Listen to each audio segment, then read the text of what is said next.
Income tax return file ചെയ്യുമ്പോൾ അല്ലെങ്കിൽ അത് പ്രിപ്പയർ ചെയ്യുന്ന സമയത്ത് ഞങ്ങൾ ബാങ്ക് അക്കൗണ്ട് സ്റ്റേറ്റ്മെൻറ്റ്സ് ക്ലയൻസിൻ്റെ അടുത്ത് ചോദിക്കാറുണ്ട്. അപ്പോൾ ചില ആളുകൾ എല്ലാ ബാങ്ക് അക്കൗണ്ടും തരില്ല. അവർ പറയുന്നതെന്ന് വെച്ചിട്ടുണ്ടെങ്കിൽ ഞങ്ങളിത് ഇൻകം ടാക്സിൽ കൊടുക്കുന്ന ബാങ്ക് അക്കൗണ്ട് അല്ല, എനിക്കത് ആ ബാങ്ക് അക്കൗണ്ട് ഇൻകം ടാക്സിൽ കൊടുക്കണ്ടെന്ന് പറയും.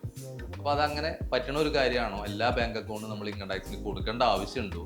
അല്ലെങ്കിൽ നമുക്ക് ആ ബാങ്ക് അക്കൗണ്ടിലെ ട്രാൻസാക്ഷൻസ് എല്ലാം കാണിക്കണോ എന്നുള്ളതൊക്കെയാണ് നമുക്കിവിടെ നിന്ന് ഡിസ്കസ് ചെയ്യാൻ പോകുന്നത്. നമ്മൾ റിട്ടേൺ ഫയൽ ചെയ്യുന്ന സമയത്ത് നമ്മൾ ബാങ്കിലുള്ള എല്ലാ ട്രാൻസാക്ഷൻസും കാണിച്ചുകൊണ്ട് വേണം നമ്മൾ റിട്ടേൺ ഫയൽ ചെയ്യാൻ വേണ്ടി. പക്ഷേ എല്ലാ ബാങ്ക് അക്കൗണ്ടും നമ്മൾ ഇൻകം ടാക്സിലേക്ക് അറിയിക്കേണ്ട ആവശ്യമില്ല.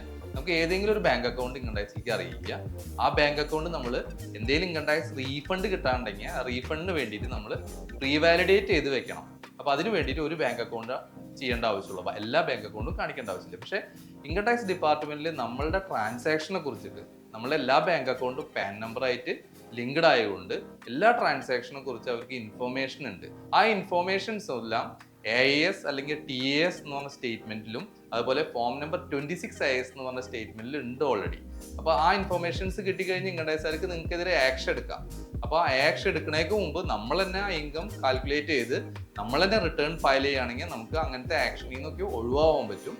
അപ്പോൾ എല്ലാവരും ശ്രദ്ധിക്കേണ്ട കാര്യം, നമുക്ക് ഈ ട്രാൻസാക്ഷൻസ് എല്ലാം നമ്മളുടെ ഇൻകം ടാക്സ് റിട്ടേണിൽ പ്രോപ്പറായിട്ട് റിപ്പോർട്ട് ചെയ്യുന്നുണ്ട് എന്നുള്ളത് ഉറപ്പിക്കുക. എല്ലാ ഇൻഫോർമേഷനും നിങ്ങളുടെ പ്രിപ്പയർ ചെയ്യുന്ന ചാർട്ടേഡ് അക്കൗണ്ടന്റിനോ അല്ലെങ്കിൽ ടാക്സ് പ്രിപ്പയർക്കോ കൊടുത്തുകൊണ്ട് റിട്ടേൺ പ്രിപ്പയർ ചെയ്യാൻ ശ്രദ്ധിക്കുക.